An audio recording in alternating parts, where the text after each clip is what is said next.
For us, the foundation of the Gothic is the system that society creates, maybe because it needs stability, but automatically by creating kind of a mainstream, you end up pushing some people to the fringes. And then we have the lonely, alienated hero, and they're the marginalized protagonist who outside of the views of the mainstream society, and Palmer also noted that in Rental, the eccentricities to portray an eccentric, disruptive subject who laughs in marginal relation to mainstream society. And these people are often unable to comply with the rules set for them, like Sissy, who's kind of the archetype of the bird in the golden cage, who doesn't fit in with the prescribed codes of conduct. This represents the constant fear. We seek stability within the same system that oppresses us, and we're paralyzed in that fear, and we're outcast in the transgressive, afraid of life. I don't know, sorry.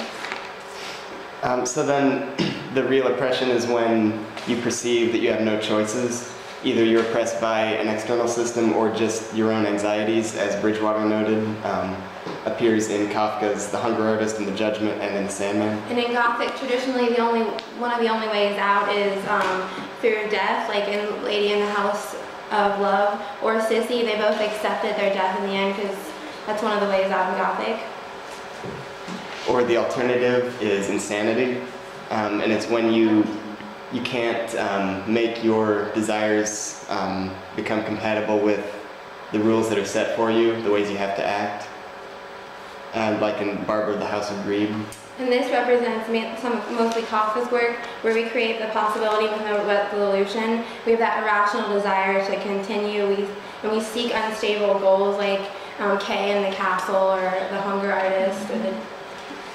And some of the things that we're drawn to are also the things that we fear.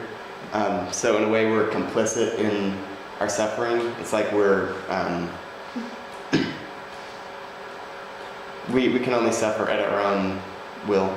And we are drawn to the danger because it helps us understand our fear. And then the interpretation of dreams, Freud helps us use our dreams to help us work through our fears. So in a way, Gothic lit kind of puts us in a waking dream where we can explore terror and kind of delve into our subconscious and express that and allow ourselves to work through our own anxieties.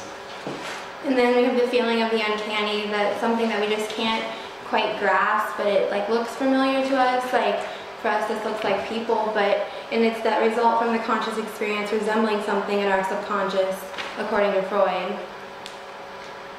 One of the big criticisms of Gothic is that it's just a lot of superficial motifs put together, like haunted houses, ghosts, darkness, death, labyrinths,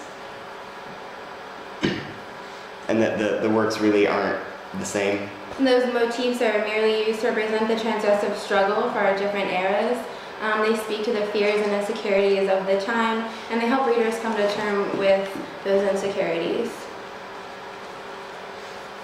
And that transgressive struggle certainly still exists.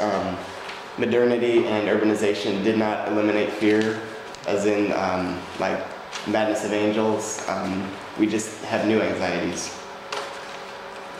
And then today we are into stuff like this because we want to explore we are drawn to the danger because we want to explore the fear, and we're repressed all the time, and that's something that's edgy, and we're drawn to it for reasons. Yeah, like the characters in Sherlock are drawn to danger in order to escape the boredom that has become a form of oppression for them. They don't seek danger in the supernatural, though. Now they turn to science, which is kind of our version of magic. And we're saying that science are actually the reason that there's the new Renaissance, because we can prescribe anything and it helps us eliminate that fear, but it actually just suppresses it. We still have that fear today, and it's still going to work through our dreams. The medication can't help it. It's kind of like denial of Lady of the House of Love. Like, the fears still exist, especially we say technology as a source of anxiety. It's so pervasive that documentation sometimes is more important than experience. So we're longing for something that we think is more authentic. And then that helps with the Renaissance because we're always being watched and we're feeling oppressed, and it's just basically computers and phones are just setting a whole bunch of new rules for us, and that's It's a whole new system. yeah.